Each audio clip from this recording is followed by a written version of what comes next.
American Fiction. Jeffrey Wright, big fan. Cord Jefferson, that is the best black name ever. Cord Jefferson. That sounds like a 1970s sitcom, like, leading dad. So just watched the movie the first time. Saw it in theaters. It's in the Oscar race, big time. And, yeah, I kind of get it. So, I'll go cons first, pros second. More pros than cons. Cons first is Sterling K. Brown is nominated for an Academy Award. Love Sterling K. Brown. I don't really get it. He didn't have a lot to do in this movie. Like, he kept popping in and out.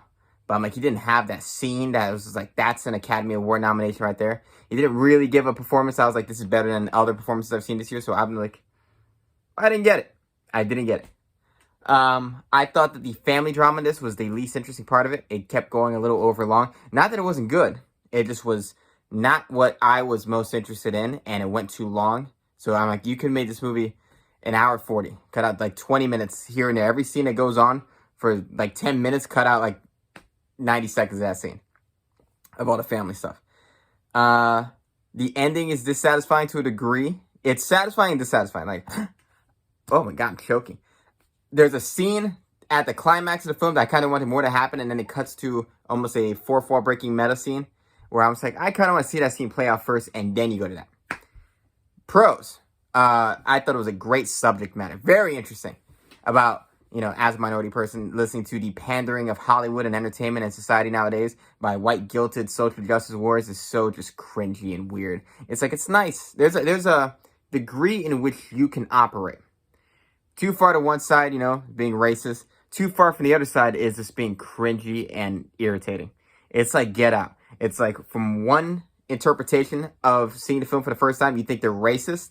And then you watch it again, and upon further analysis, you realize they're so obsessed with black people, they want to be black people. I'm like, that is one of the best scripts ever written. But that's like the best juxtaposition as to what's happening. And that's kind of what this movie is. I'm like, it is so far on the cringy left side of the hemisphere that you see this guy who doesn't want to cater to that kind of woke mob by making a black story. He's an author, by the way.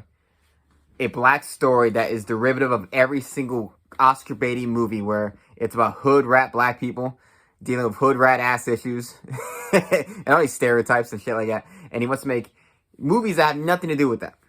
Or he wants to make books that have nothing to do with that. And he finds his books at a library under like a black American culture thing. And he's just like, what the fuck is this?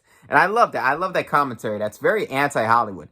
At the same time, Hollywood is so oblivious to their white knighty behavior that I don't think that they even processed the information in this movie. I'm like, this movie being nominated is very ironic because I'm like, it is almost anti being nominated because I'm like, it's about not nominating a movie for being black and preaching to you about being black while simultaneously mocking you for doing this, but you're also nominating it for what I believe is those exact reasons it's making fun of. So, yeah. Good stuff. Good stuff. I love that commentary. I love his book, Fuck. That made me laugh so hard when he's like, I want to name it Fuck. I was like, that is gold. Great stuff. Very funny movie. Jeffrey Wright kills it. Issa Rae's character, they didn't dive into her, and I'm kind of disappointed and glad. I'm like, I feel like I would have been very annoyed by a full scene of her character. But at the same time, I'm like, it kind of was necessary. They had a little moment. It could have went a little longer that I would have been more interested into her being what I assumed she was going to be on an activist level. But she wasn't that. She was placating to the market of books. So, yeah. Overall, very good movie. I'm going to give it an A-. It's pretty damn good. Highly recommend. Like and subscribe. And yeah, thank you for watching.